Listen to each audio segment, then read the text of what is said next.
तीसरे नंबर पे करप्ट तरीन इदारा जो है वो अदलिया है। हेल्थ में हम जो है कि वो 1% से भी कम है, और एजुकेशन भी जो है 2-2.5% हम GDP का खर्च कर रहे हैं। 5 बुनियादी जो इंसानी हकूक़ हैं वो रियासत की ज़िम्मेदारी होती है। इन सब को ये देखना होगा कि पाकिस्तान को हम किस सिमत पे लेके जा रहे हैं। अस्सलाम वालेकुम नाज़रीन, औसाफ ABN डिजिटल में खुशामदीद। आज बड़ी अलार्मिंग सिचुएशन है पाकिस्तान के अंदर, उस पर हम बातचीत करेंगे।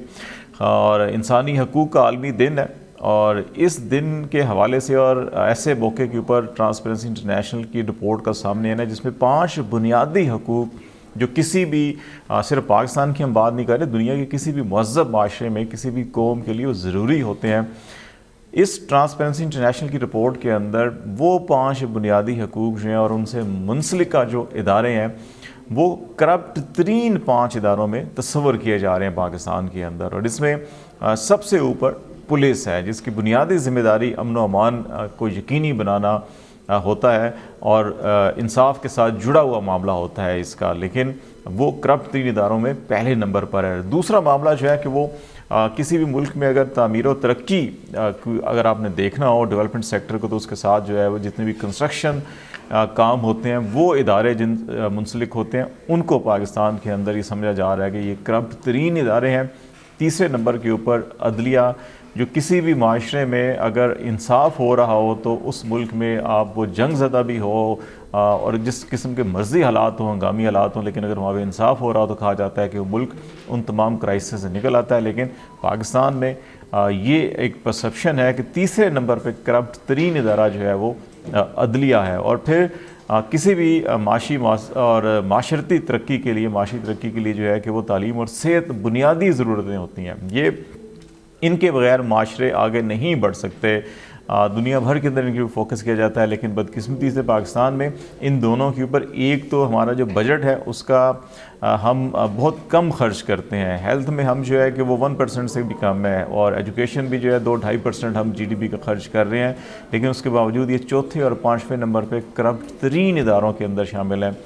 ऐसे हालात में कि जहाँ पर ये 5 बुनियादी जो इंसानी हकूक़ हैं वो रियासत की ज़िम्मेदारी होती है, लेकिन यहाँ पे अगर ये पाँचों के पाँचों टॉप ऑफ द लिस्ट हों करप्ट तीन इदारों के अंदर, तो फिर देखिए कितना बड़ा अलमिया होगा कि पाकिस्तान किन हालात से दो चार है। ऐसे हालात में जब हम ये आलमी इंसानी हकूक़ का दिन मनाया जा रहा है दुनिया भर के अंदर आज 10 दिसंबर को, और ये इंसानी ह्यूमन राइट डिक्लेरेशन के 75 साल कम्प्लीट हुए हैं, तो इस साल HR 75 के नाम से मनाया जा रहा है। तो इस सूरत हाल के अंदर अगर आप पाकिस्तान के मौजूदा सियासी हालात को देखें, माशी हालात को देखें, समाजी माशरती हालात को देखें, और फिर ट्रांसपेरेंसी इंटरनेशनल पाकिस्तान की रिपोर्ट को देखें, तो पाकिस्तान में इस वक्त जो माहिरीन हैं उनका ख्याल है कि जो अदम तहफ़्फ़ुज़ का एहसास है पाकिस्तान में वो एक लोएस्ट लेवल के ऊपर है।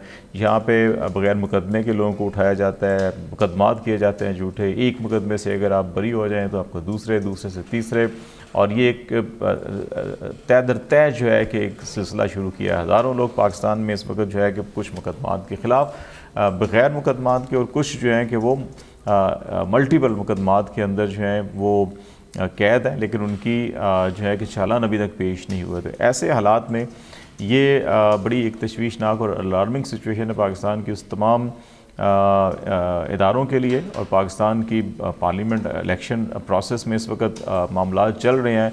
8 फरवरी डेट ऑलरेडी अनाउंस हुई है। तो ऐसे हालात में यकीनी तौर के ऊपर पाकिस्तान की तमाम क़यादत को, खा वो सिविल क़यादत है, मिलिट्री क़यादत है, चाहे वो इसमें अंदर हमारी ब्यूरोक्रेसी है, सबको ये देखना होगा कि पाकिस्तान को हम किस सिमत पे लेके जा रहे हैं। अगली 1-2 दिहाइयों के अंदर क्या यही हालात रखने हैं और इसको मुसलसल तनज़्ज़ुली की तरफ या तबाही की तरफ लेके जाना है, या इसमें इस दलदल से पाकिस्तान को निकालना है। तो इसमें 3-4 बड़ी जो अहम और चीज़ें हैं वो इसमें एक तो पाकिस्तान की गालिब अक्सरियत को 68% लोगों का ये ख्याल है कि पाकिस्तान में जो एहतसाब करने वाले इदारे हैं बज़ाते ख़ुद वो उनके एक तो इंटरनल वहाँ पर भी करप्शन है, दूसरा जो है कि वो सियासी मकासद के लिए इस्तेमाल होते हैं। तो इसलिए वो अपना पर्पस जो है वो खो चुके हैं। और 60% लोगों का ख्याल है कि इन इदारों को अगर ख़त्म भी कर दिया जाए तो कोई मसला नहीं है, इनको ख़त्म कर देना चाहिए। और सबसे बड़ी बात जो सबसे ज़्यादा अक्सरियत में जो लोग ख्याल है कि वो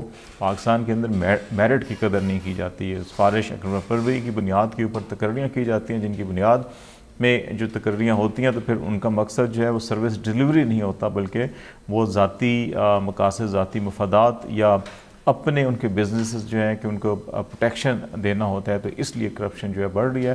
तो इन चीज़ों के ऊपर मेरा ख्याल है फोकस ज़रूरी होगा और ये हमारी तमाम जो पॉलिटिकल लीडरशिप है और तमाम जो हमारी दीगर सिविल मिलिट्री लीडरशिप है उसको ये सोचना होगा कि अगर इन चीज़ों के ऊपर हमने फोकस ना किया तो शायद हमारे आने वाले दिन जो है कि आज जितने मुश्किल से हैं उससे कहीं ज़्यादा मुश्किल होंगे, और अगर इस मुश्किल से निकलना है तो इसके ऊपर फोकस करके इन इदारों को करप्शन से भी साफ़ करना होगा। मेरिट और जो right person at right place जो है उसको अगर हम प्रमोट करेंगे तो पाकिस्तान इन हालात से निकल सकता है।